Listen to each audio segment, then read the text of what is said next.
Muy buenas tardes, queridos estudiantes del curso Escribir para Publicar, Narrativas Docentes de Memorias Vivas de la Educación. Damos inicio a la tercera sesión del curso. Resulta que hace 8 días tuve la oportunidad de compartir con ustedes una presentación del enfoque biográfico narrativo apoyado en la reflexión del profesor de la Universidad de Antioquia, Gabriel Jaime Murillo, y en especial a partir de un video, de un escrito suyo titulado La pedagogía de la memoria entre la guerra y la paz. Muy bien, hace también una semana tuve la oportunidad de compartirles a ustedes el material correspondiente para esta semana. Total que ya hemos tenido la oportunidad de escuchar el relato de Samuel Velázquez sobre don Fidel Cano, que fue la grabación que les entregué en la primera sesión. Les hice también entrega de 3 narrativas correspondientes a 3 profesores del Magdalena Medio, cada una de ellas reflejando un estado o un estadio del desarrollo de la elaboración o de la confección de una narrativa biográfica relacionada con nuestro trayecto profesional docente. La primera de ellas, de la profesora Amelia, un poco extensa, todavía está en un estado de desarrollo incipiente, eso es natural. En ese texto, la profesora Amelia lo que hizo fue plasmar las ideas que ella ya había avisorado aplicando las distintas técnicas para recoger material escritural.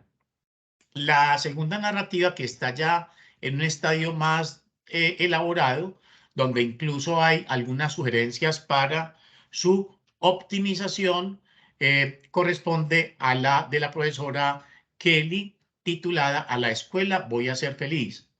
Y la última narrativa ya es una narrativa en estado de publicación, corresponde a la del profesor Jaime Mejía. Muy bien. Durante esta semana les invité a que apreciaran el video elaborado por mí sobre la cocina de la escritura, escribir para publicar, en donde socializo la técnica de escritura por lluvia de ideas de Daniel Casán. Muy bien, entonces damos continuidad al curso con la presentación que traigo para ustedes el día de hoy.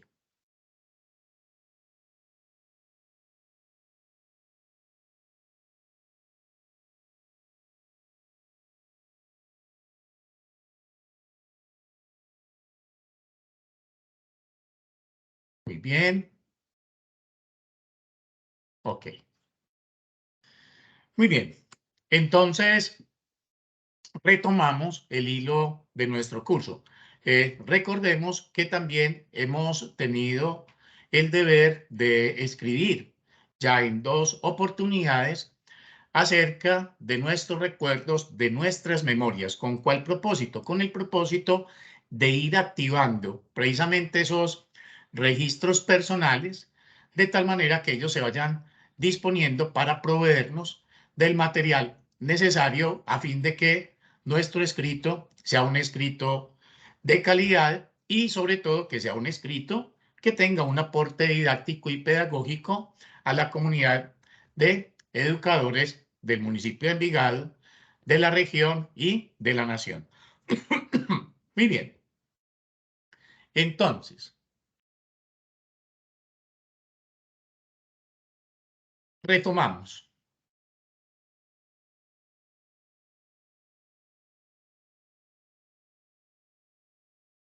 Bien, entonces partamos el día de hoy de afirmar sencillamente que el ser humano es un ser creador de realidades, de mundos, de cultura y de historias. Sabemos que estas 4 categorías tienen que ver fundamentalmente con el hecho de que somos una especie que habita un lenguaje que nos permite hacer descripciones, nos permite hacer narraciones precisamente y nos permite hacer reflexiones. Muy bien. Entonces, tenemos al filósofo Javier Zubiri, quien afirma fundamentalmente que la característica del ser humano es generar realidades. Alguien podría decir, pero bueno, cualquier ser vivo genera realidades. Digamos que en este caso queremos introducir una diferenciación. El ser vivo, cuando hace una distinción en el campo de cosas que él tiene para vivir, efectivamente, él genera una situación, se pone ante una situación. Bienvenido, Franklin. Se pone ante una situación. La diferencia con el ser humano es que esas distinciones que hacemos nosotros en la cotidianidad las hacemos desde nuestro vivir en el lenguaje. Entonces es a esas distinciones que hacemos desde nuestro vivir en el lenguaje a la que le damos la connotación de realidades. Sabemos también que somos generadores de culturas y de mundos. De la mano de Humberto Maturana, podemos afirmar que una cultura es una red de conversación, que allí donde vemos una cultura es porque vemos redes de conversaciones.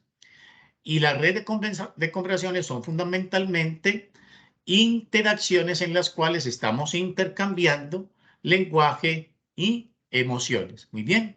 Entonces, somos generadores también de culturas. Ahora, esta diferenciación a mí me parece interesante. Humberto Maturana dice, cuando nos movemos en redes de conversaciones cerradas, cerradas significa que tienen un campo de mentalidad, un campo ideológico definido del cual no se quieren salir. Entonces, afirma Humberto Maturana, cuando habitamos redes de conversaciones cerradas, habitamos una cultura. Y cuando habitamos redes de conversaciones abiertas, habitamos mundos. Entonces, yo voy a colocar un ejemplo. Cuando tenemos un encuentro, bienvenida Marisol, cuando tenemos un encuentro en el cual, por ejemplo, hay participantes de diversas culturas y a cada uno lo sentimos como válido y legítimo, entonces en ese momento estamos en un mundo intercultural. Un mundo intercultural. Muy bien. Pero cuando las Ya, relaciones o los ya, intercambios que ya. experimentamos los vivimos Sí. en una Lo que no cultura quiero es que queden de... defendiendo los valores, las creencias, eh, las inclinaciones, etcétera, en ese momento decimos que estamos habitando una cultura. Entonces, los mundos surgen cuando habitamos redes de conversaciones abiertas. Pensemos, por ejemplo, en una conversación donde hay personas que practican distintas religiones y tienen un encuentro ecuménico, no están desde la expectativa de que los otros abracen su propia creencia, sino que simplemente están dispuestos a compartir lo que cada uno aprecia en su propia esfera. Entonces ahí estaríamos habitando un mundo religioso. Sí, participamos de un encuentro en el cual se está hablando de una sola de esas religiones y se mantiene, digámoslo, la postura de defender esas posiciones. En ese momento, las redes de conversaciones que tenemos obedecen a una cultura religiosa en particular. Te recapitulo para todos, para Franklin, para Marisol y para Desiderio, y vuelvo y les expreso la bienvenida. Entonces, estamos simplemente afirmando algo que es conocido para todos nosotros, que los seres humanos habitamos un lenguaje que nos permite hacer descripciones, nos permite hacer narraciones y nos permite hacer reflexiones. ¿Cierto? Entonces, recordemos que a ese fenómeno del lenguaje que nos permite la conciencia de nosotros mismos, que nos permite hacer historias, que nos permite proyectar a un futuro determinados proyectos, etcétera, que nos permite expresar lo más originario de nuestro ser, es lo que Martin Heidegger denomina la casa del ser. El lenguaje es la casa del ser. El lenguaje es la casa del ser. Y dice Martin Heidegger, y la cultura es la mora del hombre. Entonces, desde ese reconocimiento que es muy común para todos nosotros somos conscientes de la naturaleza particular de nuestro lenguaje, es que estoy afirmando simplemente que los seres humanos somos generadores de realidades, de mundos, de culturas y de historias. Entonces, de realidades, sencillamente estoy diciendo, surge una experiencia o surge una realidad cuando hacemos distinciones de lo que nos pasa desde el lenguaje. Todos los seres vivos hacen distinciones desde el lugar en el cual se encuentran y viven una realidad, indiscutiblemente. Nosotros, pues yo estoy afirmando en este momento que la característica de las realidades que generamos los seres humanos es que esas experiencias, esas realidades, las podemos narrar, las podemos describir y podemos reflexionar sobre ellas. Bien, de la mano de Humberto Maturana estaba diciendo, ¿qué es lo que vemos cuando vemos una cultura? Que es la forma de preguntar del biólogo Maturana. Entonces él responde, y yo creo que todos compartimos esa respuesta. Lo que vemos es una red de conversaciones. Lo que vemos es una red de conversaciones en el lenguaje que acabo de escribir, ¿cierto? Pero es lo que distingue una cultura, que hay unas formas de conversar particulares. Y estaba introduciendo esta diferencia que a mí me pareció importante. ¿Cuál es la diferencia desde el punto de vista de esta reflexión entre una cultura y un mundo? Entonces, las culturas serían redes de conversaciones cerradas. Por ejemplo, cuando hay un encuentro de integrantes de una cultura, hay otra persona de una cultura externa y a esa persona no se le permite, digámoslo, compartir desde su identidad cultural. Ahí estamos viviendo una cultura, una red de conversaciones cerradas. Pero en el momento en que hay una apertura emocional y permitimos que ese otro presente, ese otro integrante, ese otro ser humano que está, participe como un ser válido y legítimo desde sus creencias, desde sus propias convicciones, la conversación que se abre con él en términos, por ejemplo, en este caso que estoy colocando el ejemplo de lo religioso, ya no se circunscribía a una cultura religiosa en particular, sino que nos abrimos al mundo religioso. Entonces, claro que hay como una diferencia entre estos dos conceptos de cultura y mundo, como que el mundo es el que alberga las culturas y yo me puedo mover dentro de él de una manera libre. Y una cultura, digámoslo, obedece a una realidad que surge y que no se abre a otras realidades. Muy bien. Y lo otro es, evidentemente, que somos generadores de historias. Todos sabemos que las historias son relatos vividos o imaginados que postulamos como expresiones solidarias de lo que hemos experimentado, dado nuestro carácter de ser educadores, personas abiertas al compartir. Las historias que nosotros vamos a consignar en estas biografías de trayectos profesionalizantes docentes, por supuesto que obedecen a experiencias vividas. Atención, esa, digamos, como que sería la diferencia específica entre un texto literario y un texto biográfico como el que nosotros vamos a elaborar. La idea es que el texto nuestro sea un texto que recoja nuestras vivencias, que recoja nuestras experiencias en clave de querer compartir con una comunidad de educadores las fortalezas que nosotros hemos conquistado desde el vivir de una manera comprometida nuestra propia profesión. Muy bien. Entonces, narramos lo que vivimos, lo que experimentamos. Hay un texto de un intelectual argentino de apellido Botia, quien afirma que los primeros narradores fueron o bien los viajeros o bien los cazadores. Es una tesis interesante, ¿cierto? El que narra es el que sabe. Uno narra porque uno tiene algo que contar, porque algo le pasó a uno que se constituye en un acontecimiento para la vida de uno y para las personas que lo rodean a uno. Afirma Botia que Ulises sería de pronto el primer representante de las narraciones de viajeros y que Edipo sería el primer representante de las narraciones de carácter investigativo. Bien, eso está bien. Recordemos que nosotros somos una cultura también muy griegocéntrica. Nos remitimos, cuando queremos hablar de los orígenes, nos remitimos a Grecia. Eso está bien, aunque nosotros aquí estamos ampliando la perspectiva y queremos reconocer otras culturas desde las influencias que ellas también han tenido sobre nosotros. Muy bien. Ahora bien, el que narra lo hace desde su propia voz. Eso es evidente, ¿cierto?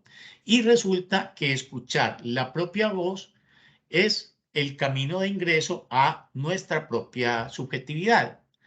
De tal manera que uno mismo puede convertirse en un investigador de su propia subjetividad si uno atiende los textos que uno mismo ha escrito y se dispone como a identificar las marcas o las características de esa forma de habitar el lenguaje que nos caracteriza.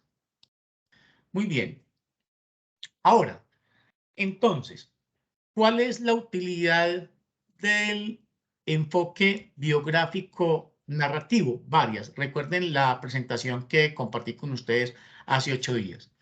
Bueno, la que yo quiero resaltar, porque obedece, saben ustedes también, a un proyecto que vivo promoviendo desde hace ya un tiempo significativo. Me refiero a la transformación cultural profunda. Recuerden toda la reflexión que hicimos hace 8 días.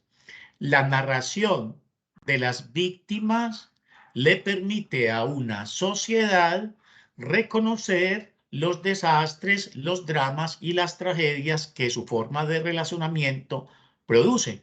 No sé si de pronto han tenido la oportunidad de ver en estos días a Jesús Abad Colorado, le están cediendo un espacio en Noticias Caracol, en donde él describe historias que él ha captado a partir de ese trayecto constante o ese recorrido constante que él hace por las geografías de nuestro país, focalizando las víctimas de la confrontación armada que generalmente son ocultadas por los medios de comunicación y por las esferas de poder, de tal manera que la sociedad en su conjunto como que piensa en algún momento, como que la guerra no duele, como que el desplazamiento no duele, como que el asesinato no duele.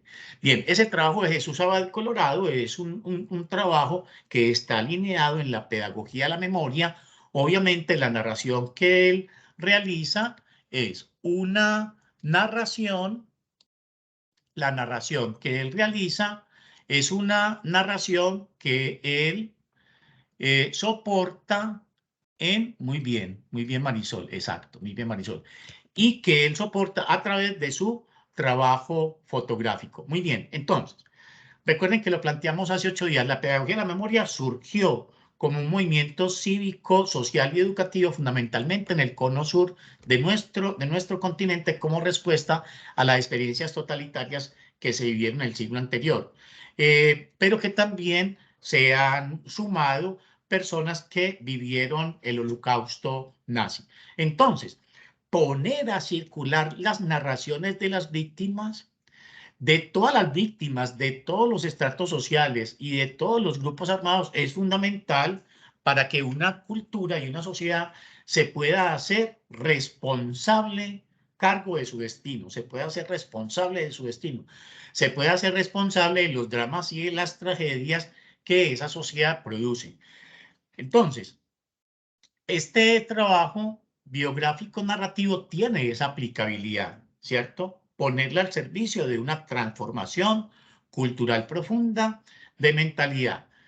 Poner a escribir a la población de todos los estratos sociales, de todos los sesgos ideológicos, de todas las creencias, etcétera, y permitir que esas narraciones circulen, va a desatar un proceso como de ampliación de conciencia de lo que estamos viviendo en nuestra nación. Muy bien, entonces, primera utilidad, ponerla al servicio de una transformación cultural profunda. Es menester poner a escribir y a expresarse a todas las víctimas del conflicto armado, a las de estrato 20, a las de estrato 0. Son igualmente víctimas.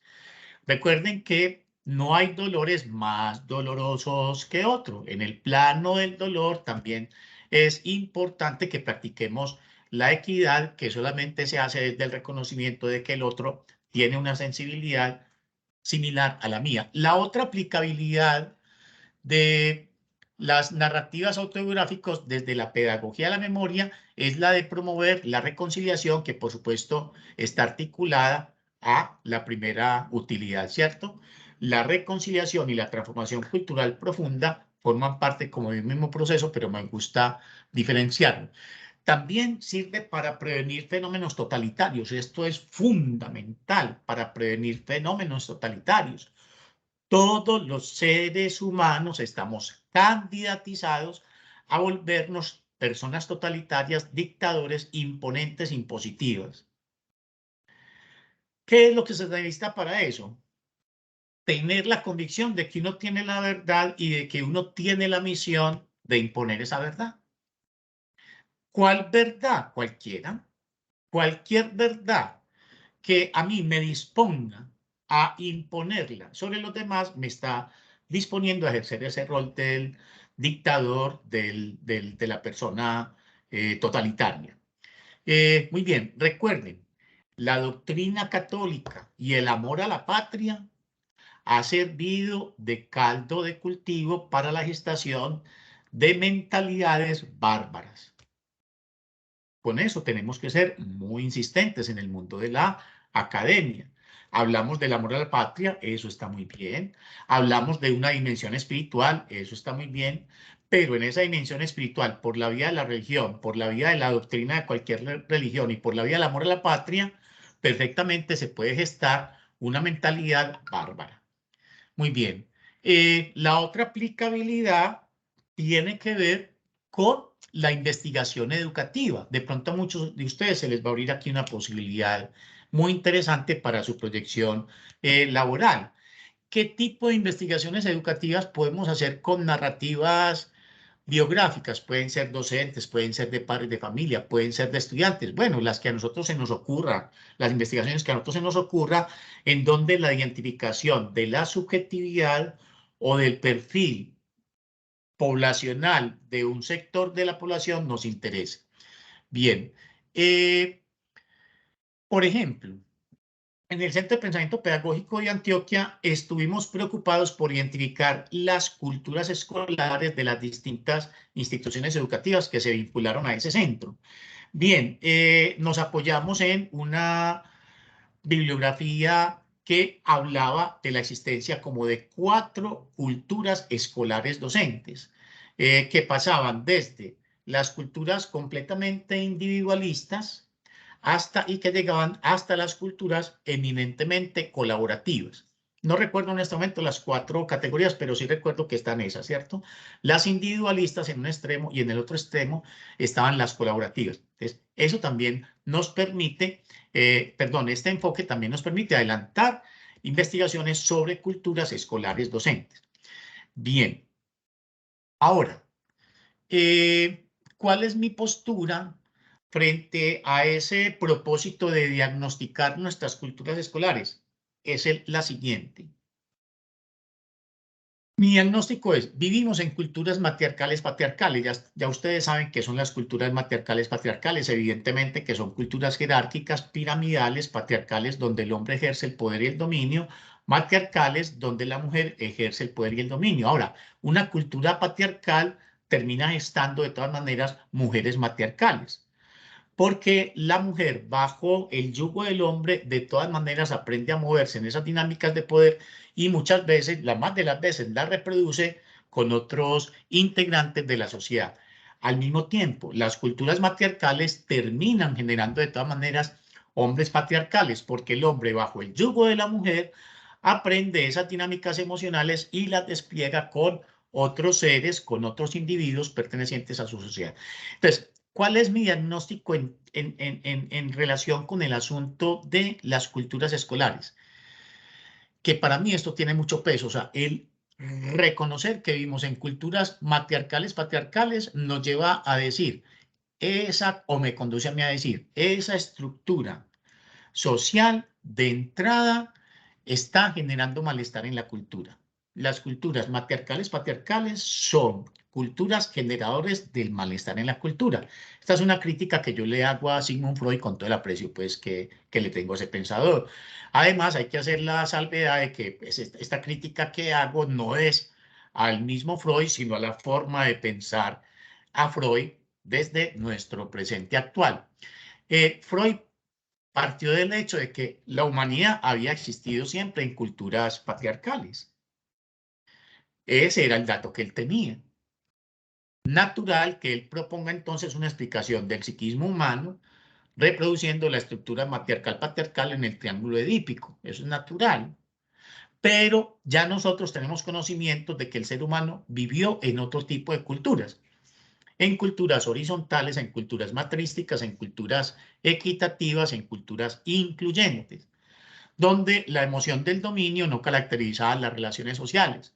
Ni el hombre tenía una disposición de dominar a la mujer, ni la mujer al hombre. Son culturas que generan un espacio psíquico completamente distinto.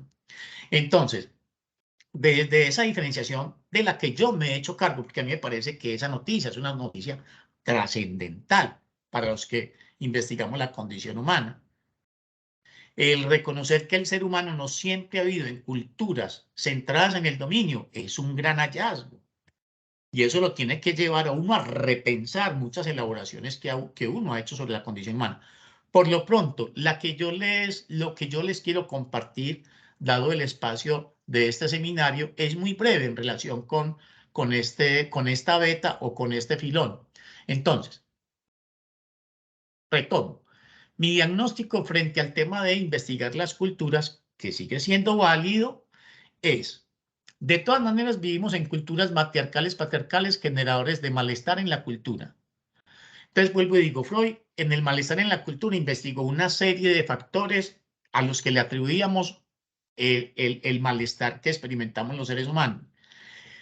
Llegó a la conclusión de que el malestar en la cultura es constitutivo porque acceder a la cultura implica renunciar a unas pulsiones o a unos deseos constitutivos que son reprimidos. Bien, pero Freud, como no tenía conocimiento de la existencia previa de las culturas matrísticas horizontales, incluyentes o asociativas, no estudió, para mí, el factor productor de malestar en la cultura de más peso. ¿Cuál? Precisamente la cultura matriarcal-patriarcal. Entonces, a mí me gusta más bien afirmar lo siguiente. Cuando me dicen, vamos a investigar la cultura de aquella escuela, la cultura de aquella institución, yo digo, hombre, si ya sabemos que todas las culturas que a nosotros, que constituyen nuestra geografía nacional están inscritas en la cultura matriarcal-patriarcal, yo más bien destino mis energías a promover de una vez la posibilidad de transitar de esa cultura matriarcal-patriarcal a la matrística. Entonces, mi diagnóstico es: vivimos en culturas matriarcales, patriarcales, generadores de malestar en la cultura, porque niegan el amor emocional que constituyó el origen de lo humano y que fundamenta, sigo hablando del amor, la posibilidad de generar una cultura centrada en la conservación de la ética, la inclusión, la equidad, el bienestar, la alegría y la armonía. Entonces, a ver si aclaro un poquito lo que acabo de hacer entonces. Les dije, una aplicación de las narrativas biográficas es la transformación cultural profunda o la investigación sobre culturas escolares. Frente a esa posibilidad, yo les digo, a mí no me interesa investigar culturas escolares en este momento. Atención, a pesar de que soy consciente de que podría hacer unos hallazgos impresionantes en todas las culturas escolares que fuéramos a investigar. Entonces, no estoy minimizando eso, ni más faltaba, sino que prefiero mantener mi preocupación con el deseo de promover una transformación cultural profunda de emocionalidad y de mentalidad en la sociedad colombiana, en las instituciones educativas hacia donde uno pueda llegar. ¿Por qué me interesa compartir esta inquietud? Porque muchos de ustedes se convertirán en agentes de transformación cultural en sus propios espacios. Muy bien. Entonces, digámoslo como que esa era la introducción que quería hacer el día de hoy, que está referida más bien como a un campo conceptual, de tal manera que en este momento quisiera abrir el micrófono si alguien quiere hacer alguna intervención, quiere formular una pregunta, quiere hacer algún aporte, etc. ¿Vamos bien?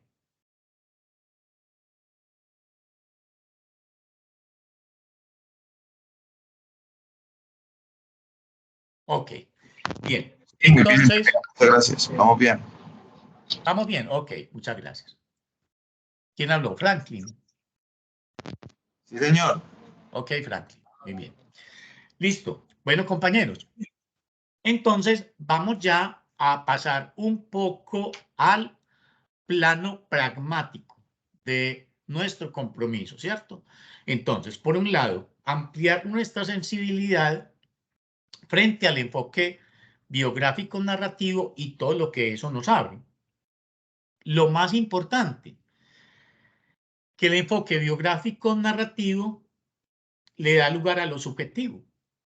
Eso es fundamental. ¿En cuántas organizaciones, en cuántas instituciones están logrando las metas desde el punto de vista de la obtención de los reconocimientos, de los registros, de las normas ISO y todo ese tipo de prácticas tan comunes a nuestras instituciones?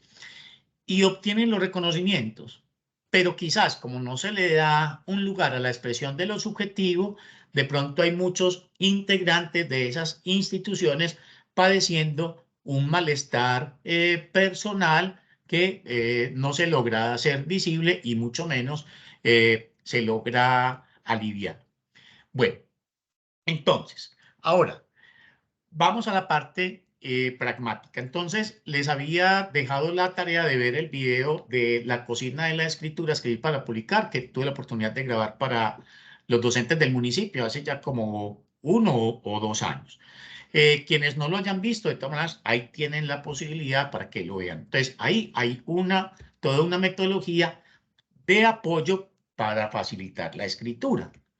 Una de las cosas que a mí me parece atractiva de estos cursos es que a uno le brinden herramientas para escribir, que uno no esté expuesto al síndrome de la hoja en blanco, ni con la expectativa de que desde una sentada, entonces me va a salir ya un texto publicable.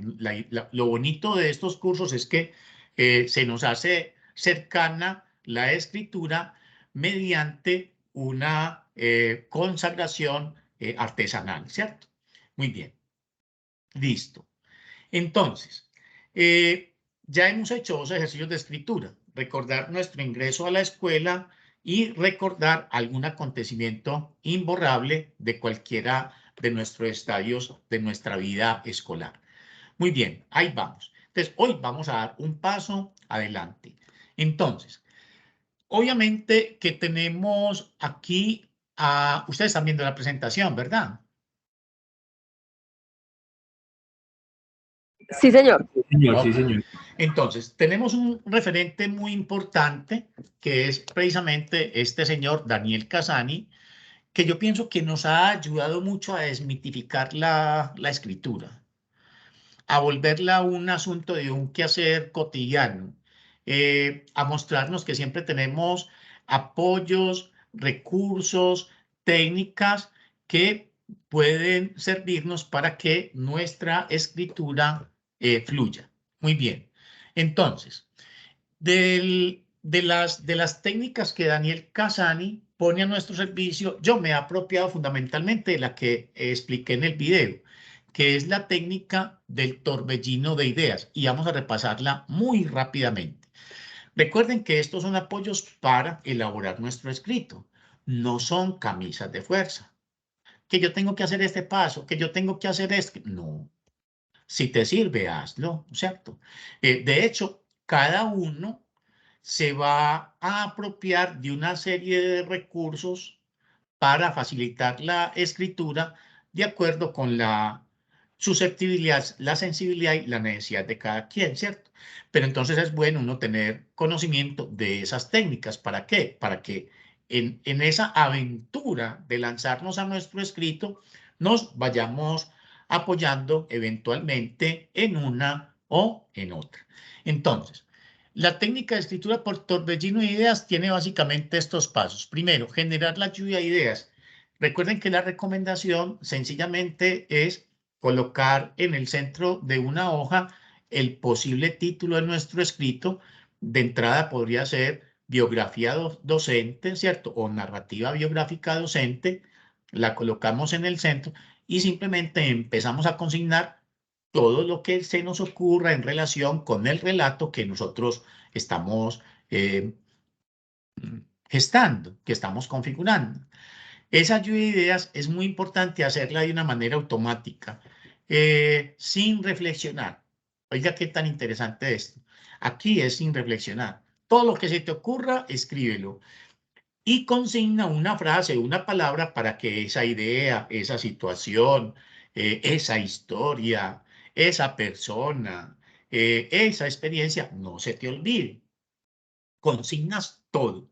Aquí no es tiempo de ser exquisitos, de ser exigentes, no. Aquí simplemente es tiempo de dejar que nuestra imaginación se abra y consignar todo aquello que yo considere entró en juego en la configuración del docente que soy, ¿cierto?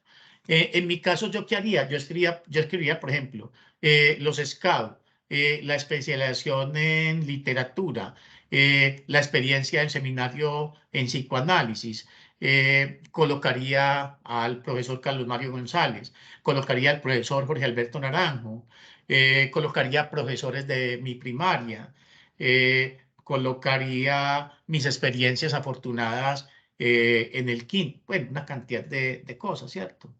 Por allá tendría que colocar, obviamente, a Humberto Maturana, por allá colocaría modelo pedagógico de la universidad, etc. Cada uno, ¿cierto? Hace su elaboración. La condición de la lluvia de ideas es que la hagamos de una manera muy espontánea, porque si nos ponemos refinados, entonces no vamos a consignar ninguna idea.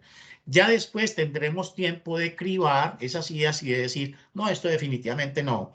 Pero muchas veces uno llega y consigna una idea que uno devalúa en el momento de estarla consignando, se resiste a la tentación de borrarla, la deja ahí y a posteriori, en el desarrollo del documento, esa idea le sirvió a uno o para relacionarla con otra idea o para darle un volumen o un brillo a determinada parte del texto. Entonces, la condición de la lluvia de ideas que la hagamos bien, de una manera muy generosa y muy espontánea. Todo. Ay, esto sí será, cópielo. Esto sí será, ay, no, esto tampoco, cópielo.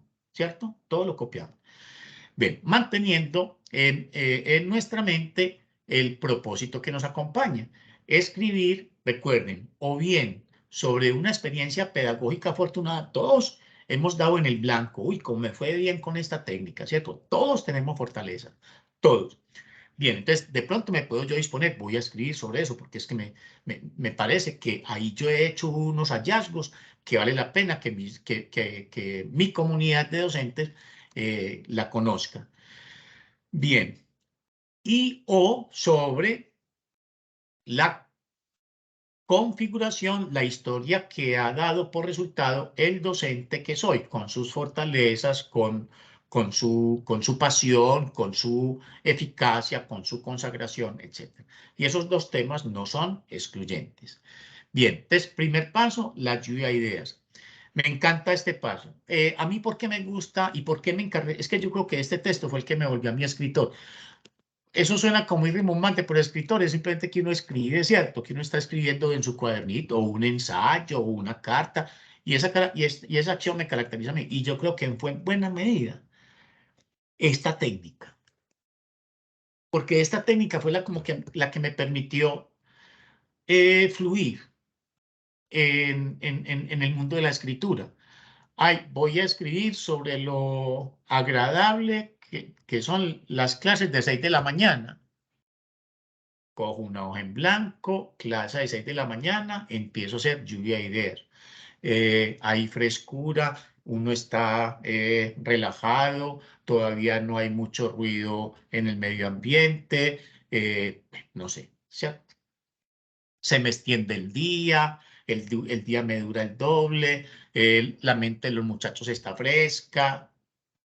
¿Listo? Entonces, por eso aprecio tanto esta técnica, porque le hace a uno cercana la escritura y por eso yo enfatizo tanto. No somos escritores geniales, de esos que, claro que yo no sé quién fue el que socializó un texto hace 8 días. ¿Fuiste tú, Franklin?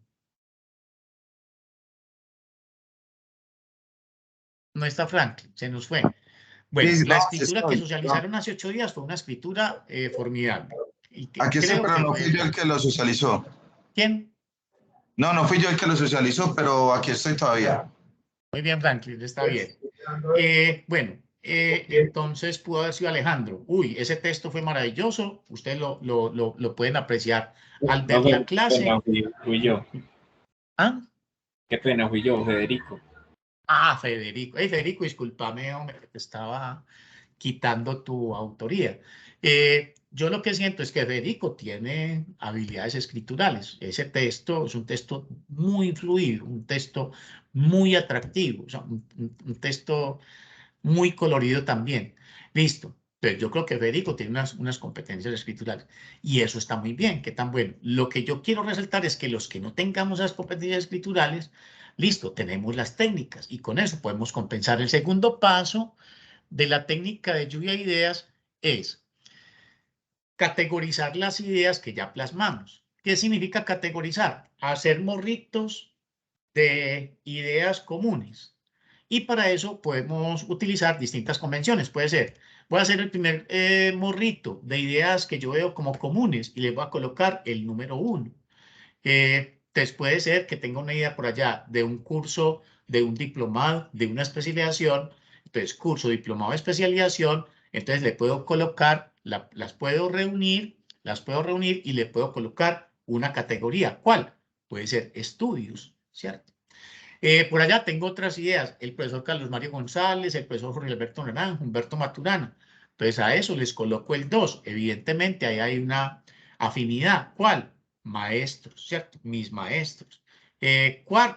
Tercera, puede ser una experiencia pedagógica que vi en el Colegio de San Pío, otra experiencia que tuve en la Universidad de Envigado, otra. Ahí tengo experiencias. Entonces a esa les podría colocar el 3 y la categoría experiencia. Primer paso, lluvia de ideas. Pum, pum, pum, pum, pum.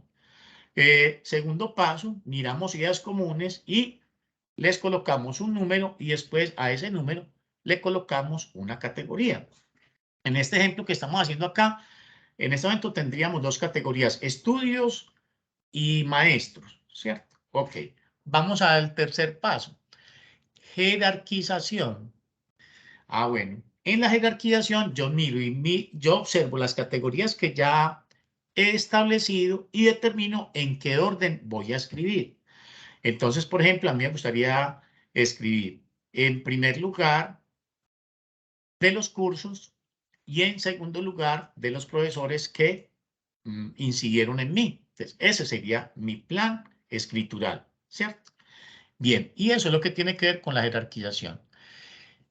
A continuación, plan de escritura. Entonces, en el plan de escritura yo más o menos ya miro las categorías y asocio a ella elementos, particularidades,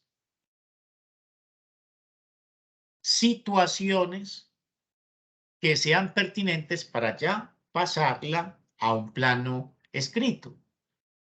En ese plan de escritura, por ejemplo, se me ocurre, en este momento pensé, la primera categoría mía son los cursos. Y en este momento pensé que ese escrito que había en la Academia Griega de que no ingrese aquí quien no sepa geometría, de pronto lo podría tener en cuenta ahí y desarrollar una idea que yo tengo. Bueno, entonces, antes de ponerme a escribir, a cada categoría la visualizo y veo qué puedo tener en cuenta para desarrollar su escritura. Pueden aparecer autores, referencias bibliográficas, pueden aparecer hasta refranes, etcétera. Figuras, hasta figuras retóricas, ¿cierto? Que a uno le, ay, yo quiero hacer aquí en esta, cuando escriba esta categoría, quiero hacer una comparación para poner en alto relieve determinado factor. Bien, hasta puedo visualizar la extensión de cada categoría, puedo ir visualizando. A esta categoría le voy a destinar 3 párrafos, un párrafo por cada curso que hice. Un párrafo al curso, un párrafo a la especialización, un párrafo a... Puedo ir visualizando eso. Muy bien, entonces eso tiene que ver con el plan de escritura. Entonces, cojo la lista de las categorías, ya jerarquizadas en el orden en que yo voy a escribir, ¿cierto? Y empiezo a consignar alrededor de cada una elementos que considero vale la pena tener en cuenta para pasar esa categoría al plano escritural.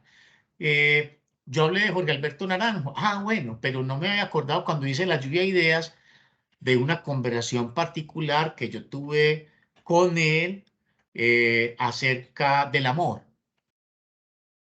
Y en este momento yo recuerdo lo que él me enseñó el amor. Entonces, cuando tenga ahí la categoría de maestros, puedo colocar Jorge Alberto Naranjo, amor. Es decir, voy como visualizando el desarrollo de las categorías. Bien, ahora sí llega el turno de ponernos a escribir. Ponernos a escribir. Consignar todo eso que ya nosotros hemos visualizado. Y ya viene un trabajo de ida y vuelta que es al que yo aludo cuando digo borrar. Recuerden que tenemos la tendencia a escribir como hablamos y la oralidad necesita ser repetitiva para garantizar que el mensaje llegue. Recuerden que cuando uno está colocando la atención en la conversación oral, llega un momento donde la atención se va. ¿Por qué uno es muy desatento? No, porque como uno es un sujeto activo, el profesor Carlos me está hablando de un maestro y me hizo pensar en mi maestro y me fui a pensar en mi maestro y vea, me quedé desconectado o desconectada 30 segundos. O sea, eso es normal. Eso es normal. Entonces, como tendemos a escribir como hablamos y la oralidad es repetitiva, es copiosa por naturaleza, entonces vamos a concentrarnos a reducir, ojalá llevando a cero esas marcas de nuestro escrito. Entonces ya empieza el juego de revisar cada párrafo y de mirar cuándo puedo hacer una optimización de la redacción que yo ya propuse. Empiezo a revisar y me doy cuenta de que puedo eliminar 5 palabras y las puedo cambiar por 2, conservando el sentido. Empiezo con ese tipo de juego. Empiezo a eliminar redundancias, lo cual va a dar por efecto que el texto va a ser un texto ágil, que el texto va a ser un texto con su propio ritmo, con su propia cadencia. Muy bien. Entonces, ahí están los pasos de la técnica de escritura por lluvia de ideas. Entonces, lo repetimos. Lluvia de ideas, espontánea, categorización, reunimos ideas y le ponemos un nombre. Cada que nosotros cogemos un grupo de ideas y le colocamos un nombre, ¿qué es lo que estamos haciendo? Le estamos dando un volumen ya a nuestro escrito. Las ideas sin hilvanar están en el piso como el agua de la lluvia. Cuando nosotros a esas ideas le colocamos una categoría, entonces esas ideas ya adquieren como un volumen, ¿cierto? Entonces ya el texto va a empezar a tener una geografía, que es una palabra muy bonita. Bueno, hay otra técnica de Daniel Casani que se llama la técnica de la estrella. La podemos aplicar cada que sintamos que se nos ha agotado el material escritural en relación con un recuerdo, con un suceso, con una persona, con un acontecimiento. Bueno, las famosas preguntas: ¿quién, cómo, dónde, cuándo? ¿Quién, dónde, cuándo, por qué, cómo, cuántos, qué y cuáles? Bueno, tener eso ahí presente. La técnica del cubo es otra forma de agitar nuestras memorias o de multiplicar nuestros recursos escriturales, que tiene que ver con los imperativos de descríbelo, compáralo, relaciónalo, analízalo, aplícalo y argumentalo. Bueno, bien. Ahora, quiero compartir con ustedes 2, 3, 4 conceptos de Roland Barthes, de un texto que él tiene que se llama El análisis estructural del relato. Voy a mencionar estas características de los relatos porque ellos pueden suscitar en nosotros inquietudes que resulten en que tenemos más recursos para escribir. Bueno, entonces, esto también lo conocemos todos de manera explícita o de manera pues tácita. Sabemos que toda narración tiene dos planos, como una moneda, ¿cierto? Entonces, la moneda es la narración, listo. Y los dos planos de la moneda o de la narración son la historia. ¿Qué fue lo que pasó? ¿Cierto? ¿Qué fue lo que pasó? Lo que decimos la fábula. ¿Qué fue lo que pasó? Y el otro plano, ¿cómo lo contó? ¿Qué fue lo que pasó? ¿Cómo lo contó? Estamos pues ahí en esa diferenciación que ha hecho la lingüística y muchos magos de la lingüística, forma, contenido, todo ese tipo de cosas, ¿cierto? Muy bien. Y la estamos llevando al plano del relato. Entonces, todo relato tiene una historia y tiene un plano de la narración. ¿Qué fue lo que pasó y cómo lo contaron? Las dos cosas sabemos que se influencian mutuamente, ¿cierto? Muy bien. Entonces, eso de todas maneras nos dispone a ser como creativos y a pensar sobre nuestra narración. ¿Qué es lo que yo quiero contar y cómo lo voy a contar? ¿Cierto? Lo quiero contar de una manera muy coloquial, muy folclórica. Lo quiero contar de una manera un poco más estructurada, más refinada, ¿cierto? ¿Cómo me quiero presentar? Eso es importante. Ahora, entonces, voy a mencionar unos elementos de cada uno de esos planos. Vuelvo y les digo, esto nos sirve para tener con más conocimiento de la naturaleza de lo que nosotros vamos a hacer, es decir, de los textos, de los relatos, de las narraciones. Entonces, toda historia, nos dice Erland Barthes, es decir, lo que pasó, tiene 4 elementos que son demasiado fáciles. Entonces, funciones cardinales. Las funciones cardinales, estoy siguiendo a Roland Barthes, son aquellas funciones que implican un avance en la historia. Son las que implican un avance en la historia. Funciones cardinales. Cardinal, que viene de cardio, que viene de corazón, es decir, funciones centrales, digámoslo en una historia. Pero las funciones centrales en una historia son las que implican un avance en la historia. Y entonces llegué a la institución universitaria en Vigo, y entonces llegué a la escuela Pío XII, ¿cierto? Ese tipo de cosas. Funciones cardinales. Dice Barthes, pero también hay unas funciones catálisis. Recordemos que en química nos enseñaban que los elementos catalizadores no alteraban la reacción, sino que la aceleraban o la retardaban, ¿cierto? Bienvenido Hernán, todos bienvenidos a la hora que lleguen, bienvenido Hernán. Pues las funciones cardinales son las que hacen avanzar la historia. Las catálisis, las funciones catálisis son las que retardan la historia, son las que generan suspenso. Recordemos en las películas de suspenso de Alfred Hitchcock, entonces el hombre, los zapatos, ¿cierto? Subiendo las escalas. Tac, tac, tac. Ahí no está avanzando la historia. Hay un hombre subiendo las escalas, ahí no está avanzando la historia. Estamos en esa función. Sin embargo, esa función es fundamental para generar encanto, para generar suspenso. Entonces tú vas a relatar un momento de tu vida biográfica como docente, relatas 2, 3 funciones cardinales y después dices, pero es que ese día como era de maravilloso, ese día como era de lindo, era un día soleado, etc. Ay, voy a apelar a las funciones catálisis. Voy a hacer aquí una descripción del medio ambiente. Eso no implica un avance en la historia, pero recuerden, las funciones catálisis tienen la función de dotar de encanto al texto o de producir suspenso. ¿De acuerdo?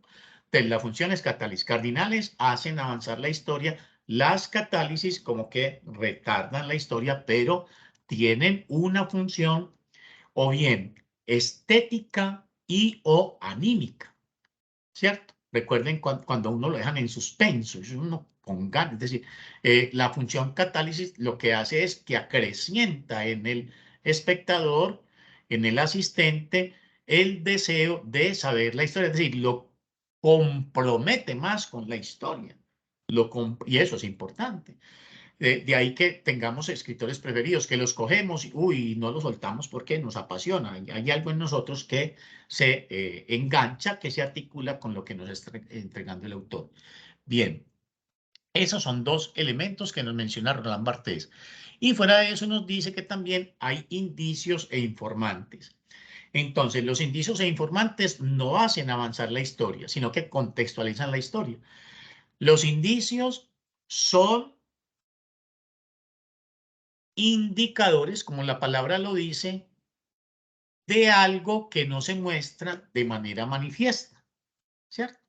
Hay muchos escritores que les gusta eso. ¿Para qué? Para jugar con el lector, a ver si tienen un lector atento, si la obra la está leyendo una persona que esté a la altura de los juegos del lenguaje que propone el autor.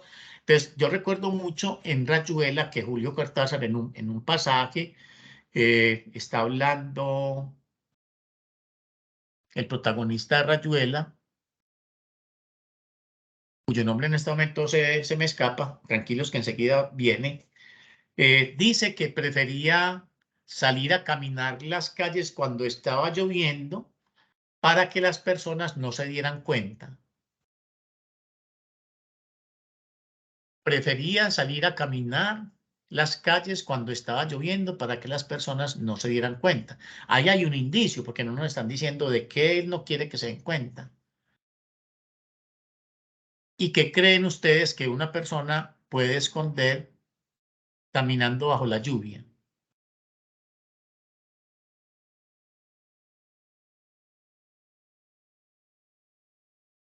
No se nos ocurre. El llanto. El llanto. Entonces, él decía que él salía a correr, ¿cierto? Bajo la lluvia para que las personas no se dieran cuenta. Ah, la lluvia le mojaba la cara y sus lágrimas se confundían con las gotas de la lluvia. Bueno, si alguien se recuerda del personaje central de Rayuela, lo invito a que me lo recuerde. Enseguida me voy a acordar de él. Listo.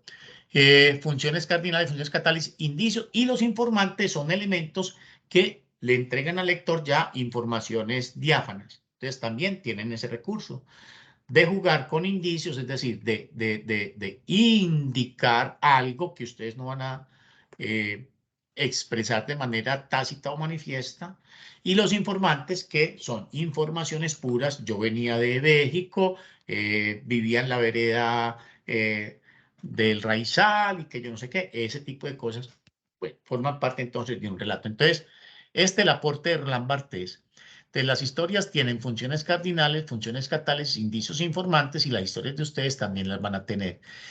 Ahora, en el plano de la narración, que es la otra cara, ¿cierto? Que habíamos mencionado hace un instante, tenemos narradores intradigéticos, que son narradores que están dentro de la historia. Diégesis es historia. Entonces, hay un tipo de narrador que es el que está dentro de la historia.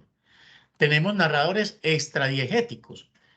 Son narradores que están por fuera de la historia. Muchas veces son narradores, los que están por fuera de la historia, muchas veces son narradores omniscientes. Entonces, que van y sienten lo que está percibiendo el autor, van y sienten lo que está viviendo la compañera, el protagonista, perdón, etcétera. Ok. En una intradigético, extradigético, listo, otros. En nuestras narraciones, obviamente vamos a tener narradores intradiegéticos. Nosotros estamos dentro de la historia. Pero atención, es probable que ustedes hagan un juego y en algún momento se ubiquen como un narrador omnisciente. Supongamos, estás contando la historia que tuviste con una compañera, con un compañero, listo. Con el paso del tiempo, tú te enteraste de la situación que está viviendo esa compañera o ese compañero en ese momento que tú no sabías en ese momento que él estaba viviendo. Y ya como narrador, tú quieres plasmarlo. Entonces, ahí aparecería ese carácter de omnisciente. Bueno, muy bien.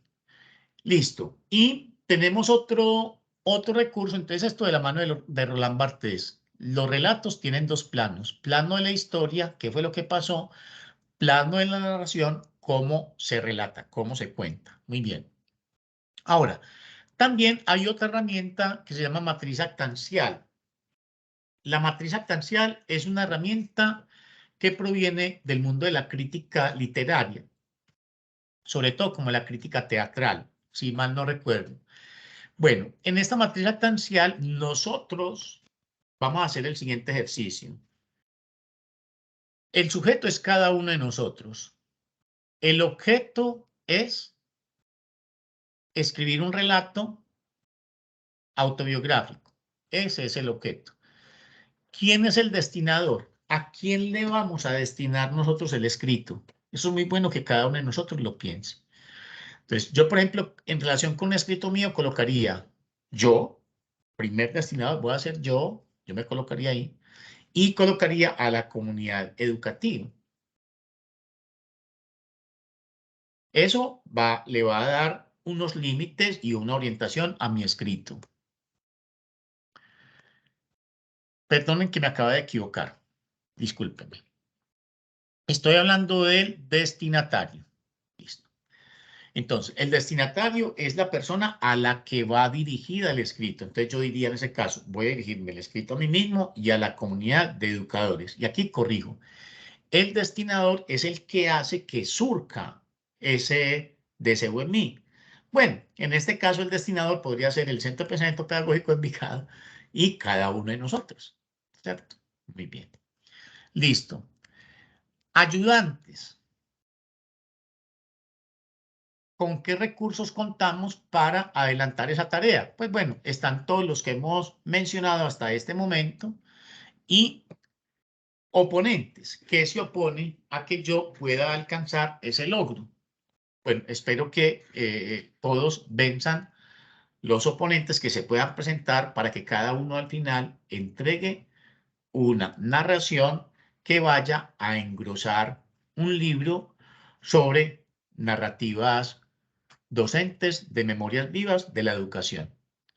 Bueno, entonces estos son elementos que nos van a servir o nos van a enriquecer nuestro panorama. Recuerden, nosotros no venimos a hacernos especialistas en estos conceptos que yo les estoy esbozando. No. Estos conceptos que yo les estoy esbozando tienen una intencionalidad. ¿Cuál?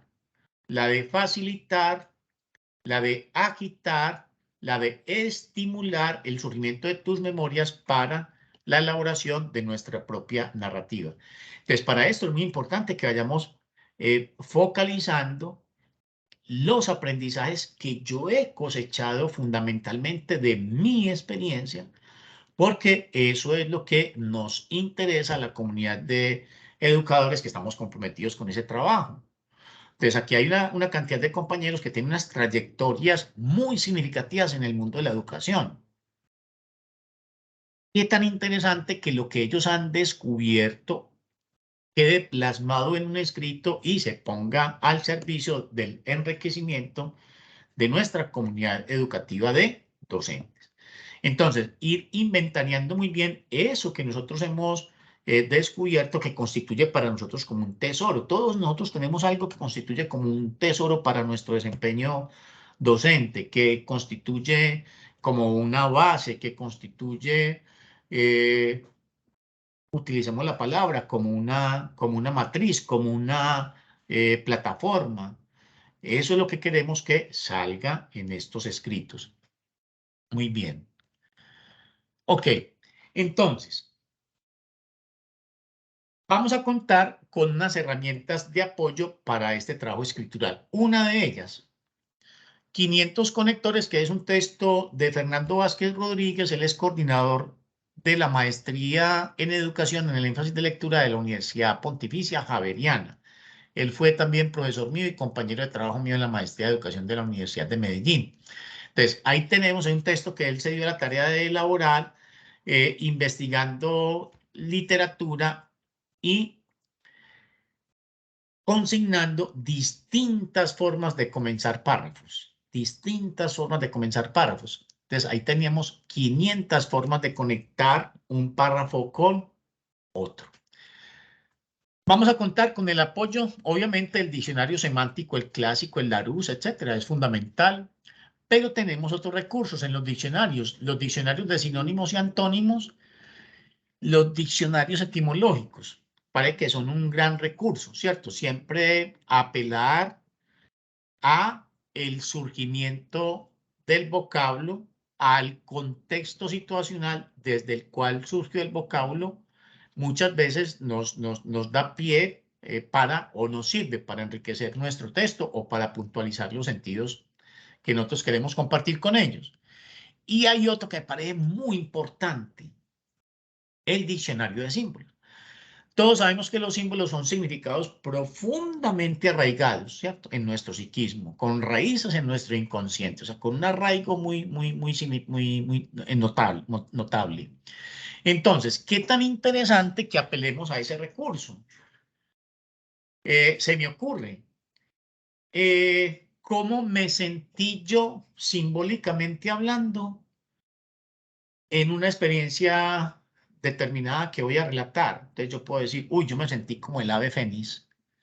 Uy, yo me sentí como el ave fénix, como renaciendo, ¿no? Ajá, pues vamos al diccionario de símbolos, buscamos ave fénix, leemos y muy probablemente vamos a encontrar otros elementos que nos van a servir para potencializar nuestra expresión. Muy bien.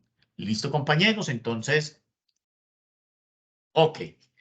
Entonces, les había también pasado hace 8 días un texto que se llama Cómo escribir relatos pedagógicos. Ese es un texto del Ministerio de Educación argentino. Entonces, ahí también lo tenemos para que nos apoyemos en él. De todas maneras, traje algunos elementos para socializar de entrada. Sobre ese texto me gustaría que volviéramos dentro de 8 días. Entonces, aquí hay algunas recomendaciones para que recojamos material escritural para nuestro escrito. Entonces, nos dicen aspectos a considerar: la elección de la carrera, las primeras prácticas, los grupos de pares, experiencia escolar. Bueno, eso me lleva, por ejemplo, a mí a pensar en esa elección vocacional que estuvo dividida entre las ciencias humanas y entre las ciencias naturales y exactas. Allá podemos encontrar elementos para nuestro escrito. La elección de la carrera docente, que va referida al plano académico. Bueno, entonces estas preguntas son pertinentes. ¿Llegó por azar o por descarte al mundo de la educación? ¿Por antecedentes o por influencia familiar?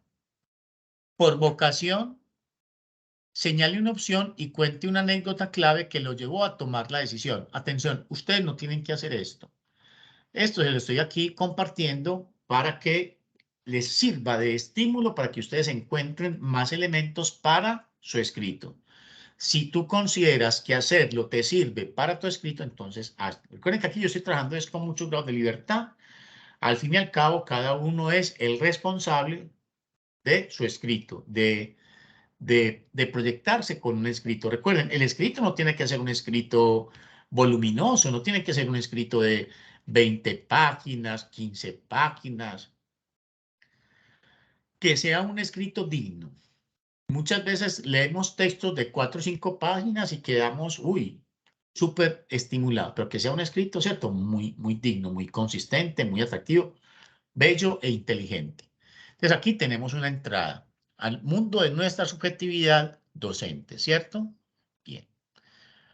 Bueno, ¿qué expectativas futuras tienes en tu proyecto de formación profesional? Preguntas que nos sirven para ampliar nuestro horizonte vivencial como educadores. Primeras prácticas institucionales. ¿Qué hechos sobresalientes vienen a tu memoria de la primera semana o mes del oficio docente? Bueno, en el caso mío recuerdo una anécdota, empecé en el Colegio San Marcos, en los colegios hacen muchos concursos, el aula mejor decorada y quedamos de último. Entonces los chicos de décimo no le copiaron a eso, que traigamos carteleras y de pronto yo apenas estaba debutando y no tuve las habilidades necesarias para que los muchachos hicieran una buena decoración. Entonces, esa sería una anécdota, ¿cierto? Entonces, ok. ¿Qué hechos sobresalientes vienen a tu memoria de la primera semana o mes del oficio docente? Esas primeras impresiones son muy atractivas para un relato, ¿cierto? Bien. Grupos de pares. Bueno, el anterior se refería al plano institucional.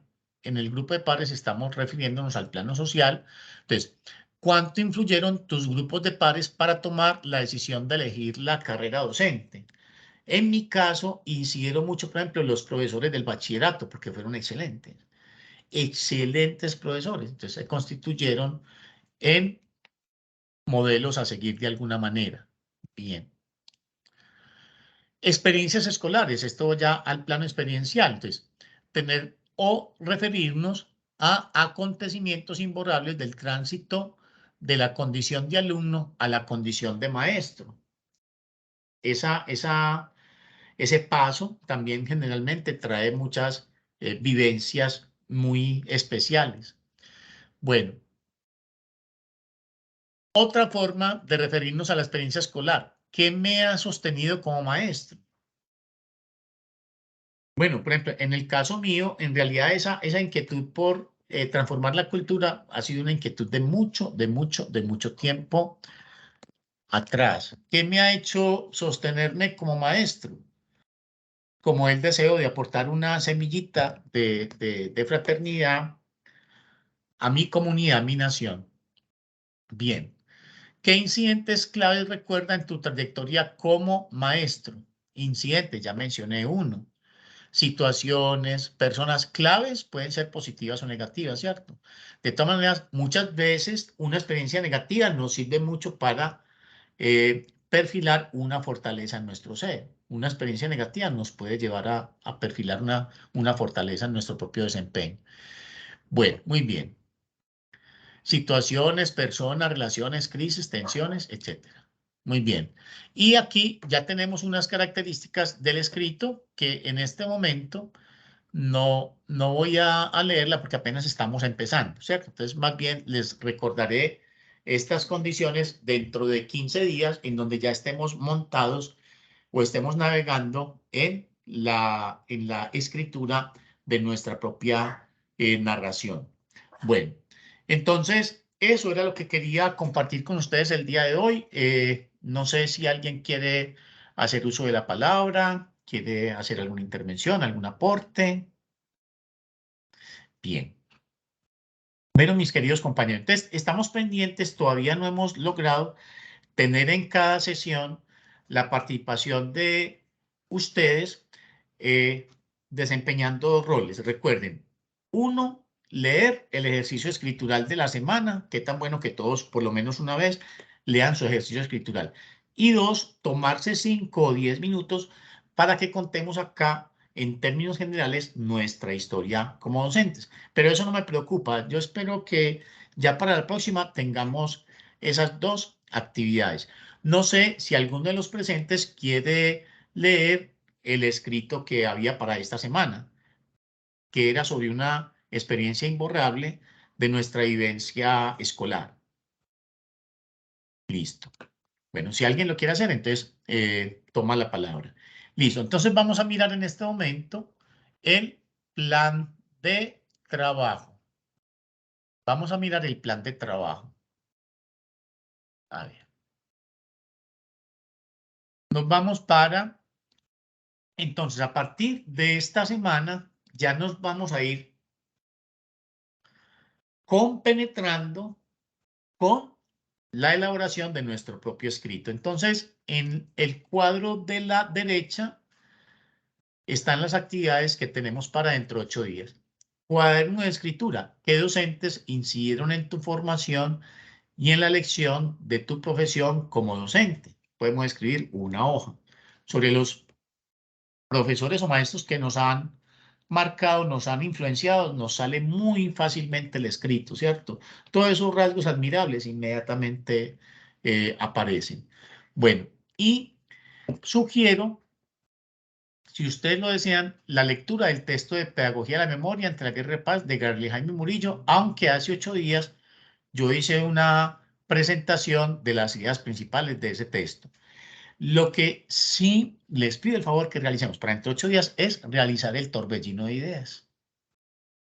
Empezar con él, con la lluvia de ideas de nuestro propio escrito. Y sí les agradecería que lo hiciéramos, ojalá, en una hoja doble de tamaño carta, una hoja doble, que esa lluvia de ideas sea muy generosa. Cada uno lo hará como mejor le parezca, pero para dentro de 8 días, imparagitable, realizar la lluvia de ideas e ir mirando un posible plan de escritura. Entonces, ¿qué es lo que debemos hacer para dentro de 8 días? Hacer la lluvia de ideas, hacer la categorización. Recuerden que la categorización es reunir ideas comunes y colocarles un nombre. Después, hacer la jerarquía, que es determinar de qué voy a hablar en primer lugar, de qué voy a hablar en segundo lugar, de qué voy a hablar en tercer lugar. Y eso depende de mi criterio estético. Después, hacer un plan escritural. Entonces, a cada categoría, enriquecerla con elementos que vengan a nuestra memoria. Ve, aquí me gustaría colocar un refrán. Aquí me gustaría hacer una comparación. Aquí me gustaría hablar un poquito más de este profesor en relación con esta faceta, ¿cierto? Establecer posible cantidad de párrafos. Recuerden que eso no son camisas de fuerza porque ustedes son los dueños de su escrito y nadie se puede meter ahí ni puede suplantarlos a ustedes. Listo. Y me gustaría que de pronto hasta ahí.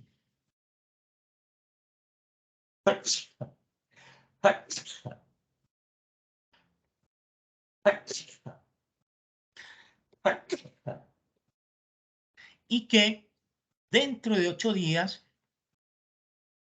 cada uno tenga ese trabajo de carácter técnico y que lo podamos compartir con otro compañero del curso. Voy a empezar a proponerles la conformación de unos grupos de trabajo. Entonces, déjenme, yo les voy a proponer, voy a ver los integrantes y les voy a proponer, ¿para qué? Para que empecemos a apoyarnos en esa tarea escritural. Para que empecemos también a pedirle al compañero que lea nuestro escrito. Yo trato de leerlos todos, los que ustedes me envíen, por supuesto, pero es muy bueno también contar con otro criterio. Entonces, para dentro de 8 días lo que les pido es que hagamos la lluvia de idea, hagamos la categorización, hagamos la jerarquización y tengamos un esbozo del plan escritural. Bueno, mis queridos compañeros docentes,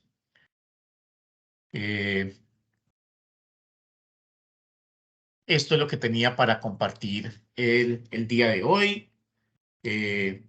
No sé si alguien quiere formular alguna pregunta. Hay muchos otros compañeros que están acá comprometidos y no que recuerden que este curso es así abierto. Hay personas que no pueden estar a esta hora. Les enviamos la grabación, somos ya profesionales y confiamos que cada uno está cumpliendo con su labor y que al final, además que los veo pues motivados de proyectarse a través de un escrito, porque ese es un regalo que nos hacemos a nosotros mismos.